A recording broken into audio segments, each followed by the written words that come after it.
Hello കൂട്ടുകാരെ, എല്ലാവർക്കും നമസ്കാരം. നമ്മുടെ ചാറുകറി വെണ്ടയ്ക്ക തക്കാളി ചാറുകറി റെഡി ആയിട്ടുണ്ട്. അതിൻ്റെ ഇൻഗ്രീഡിയൻസ് ഒക്കെ ഞാൻ പറഞ്ഞായിരുന്നു എങ്ങനെ തയ്യാറാക്കിയെന്ന്. വെണ്ടയ്ക്കയും സവോളയും തക്കാളിയും പച്ചമുളകും കൂടെ കീറി എണ്ണയിൽ വഴറ്റിയെടുത്തു.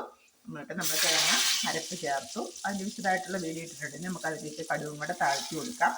ഏകദേശം റെഡി ആയിട്ടുണ്ട് കറി.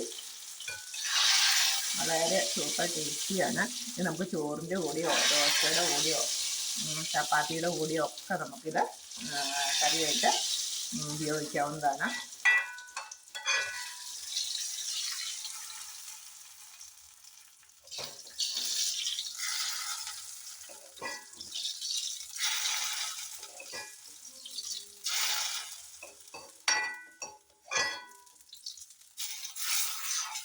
ഇതാണ് നമ്മുടെ തക്കാളി വെണ്ടയ്ക്ക ചാറുകറി. അധികം ചാറാക്കണ്ട, ഒരു കുഴമ്പ് പോലെ ഇരിക്കണം.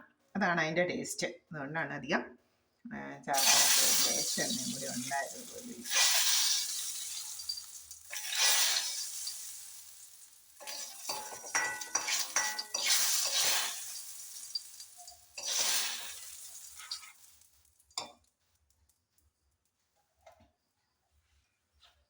ഓക്കെ, താങ്ക് യു കൂട്ടുകാരെ.